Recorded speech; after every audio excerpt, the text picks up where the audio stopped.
Gimana kabarnya hari ini? Baik. Oke, kelihatan sehat-sehat ya, cerah-cerah. Semoga anak-anak didik saya ini.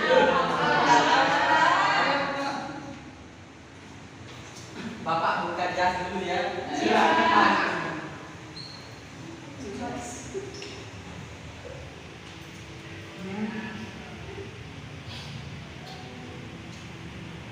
Nah,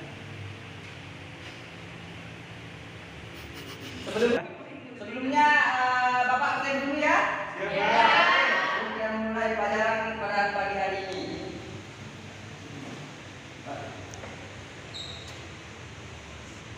Varian Rijal Hadir Pak. Sriasti Hadir Pak. Umul Hadir Pak. Tahila Hadir Bapak. Salib Hadir Pak. Zen Hadir Pak. Piani Wina. Hadir Pak. Jadi semuanya hadir ya. Anak istri Bapak. Alhamdulillah. Untuk minggu ini kita akan membahas tentang teks eksplanasi ya. Baiklah, langsung saja ya kita ke materi teks eksplanasi.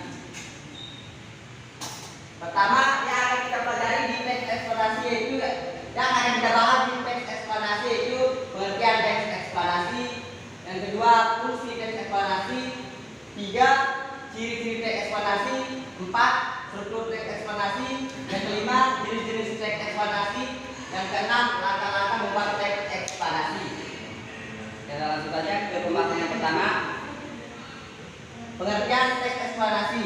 Teks eksplanasi merupakan sebuah teks yang berisi tentang proses bagaimana dan mengapa sebuah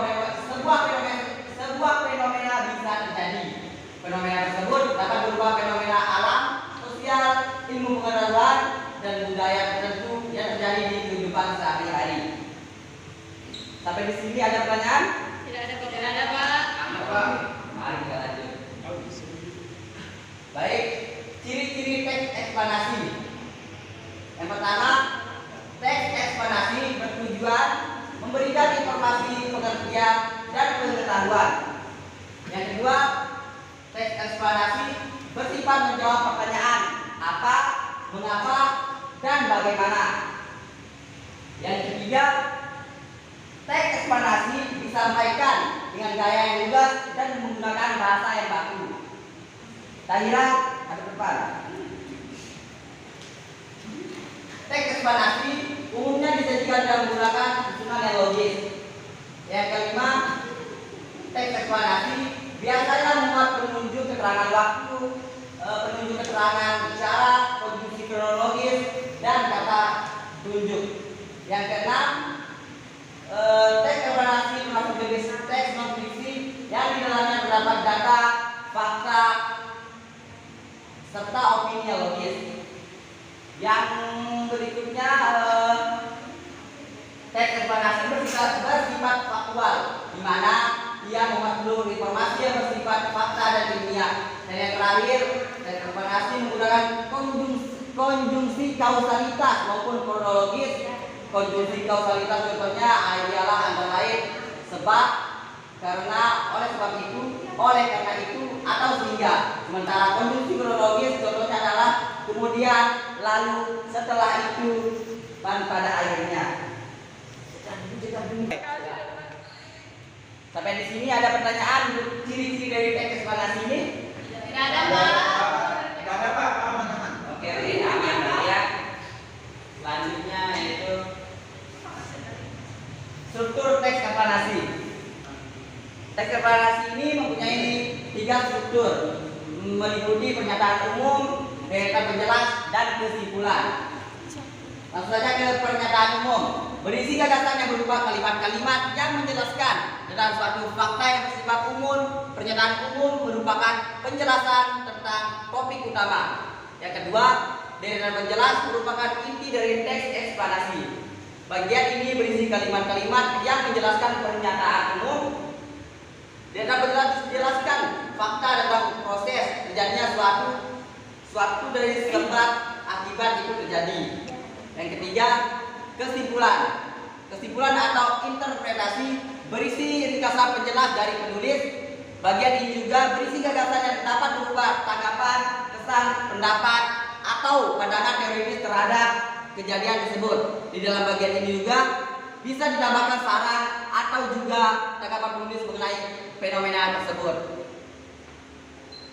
Selanjutnya,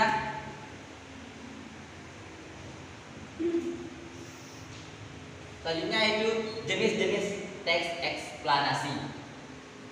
Yang pertama, eksplanasi sekuensial, yaitu jenis eksplanasi yang menjelaskan rincian tahapan suatu fenomena. Contohnya urutan siklus kehidupan rantai makanan. Yang kedua, eksplanasi kausal, yaitu jenis eksplanasi yang menjelaskan mengenai asal muasal atau penyebab terjadinya perubahan pada suatu hal secara bertahap. Contohnya proses terjadinya tanah longsor. Yang ketiga, eksplanasi teoritis, yaitu jenis eksplanasi yang berisi spekulasi kemungkinan yang terjadi di balik suatu fenomena alam. Contohnya letusan gunung Merapi mungkin memicu terjadinya bencana alam lain yang dahsyat. Yang terakhir yaitu eksplanasi faktorial, yaitu jenis eksplanasi yang menjelaskan tentang efek serta hasil dari suatu proses. Contohnya efek terjadinya kolonialisasi. Baik, berikutnya langkah-langkah membuat teks eksplanasi. Yang pertama, kita harus menentukan topik. Yang kedua, menentukan tujuan teks eksplanasi. Yang ketiga, mengumpulkan data. Yang keempat, membuat kerangka teks eksplanasi. Kelima, mengembangkan kerangka teks eksplanasi. Dan yang terakhir, melakukan penyuntingan teks. Baik, kita sampai ke contoh dari teks eksplanasi ya, anak-anak. Ya, Pak. Baik, ada dari murid-murid Bapak ini yang mau membantu Bapak membaca contoh dari teks eksplanasi yang berjudul peristiwa gempa bumi. Suhesti, baca bagian pernyataan umum. Pernyataan umum. Gempa bumi yaitu munculnya suatu bencana yang biasanya disebabkan oleh suatu gerakan yang berasal dari lapisan batu bumi. Guncangan tersebut diakibatkan oleh getaran dan dasar bumi. Getaran ini menghadap pada beberapa daerah tertentu yang kemudian mengakibatkan munculnya bencana. Daerah-daerah tersebut merupakan daerah gunung yang aktif atau di sepanjang lautan yang cukup luas. Oke, terima kasih Hesti. Selanjutnya, Rijal, kamu jangan ngantuk, baca dulu nih bagian penjelas sebab akibat. Siapa? Penjelasan sebab akibat. Gempa bumi juga disebabkan oleh munculnya suatu pergerakan atau adanya pergeseran di lapisan dasar bumi yang sangat kuat sehingga terjadilah gempa bumi. Gempa bumi yang terjadi sangat cepat sehingga efeknya sangat terasa dan terlihat di lingkungan. Bahkan getarannya bisa mencapai ke segala penjuru sehingga membuat suatu bangunan menjadi rata. Tak jarang kejadian itu juga menyebabkan korban jiwa yang berjatuhan. Penyebab gempa bumi ini dibedakan menjadi dua jenis, yaitu gempa vulkanik dan gempa tektonik. Coba lanjut. Ya, lanjut.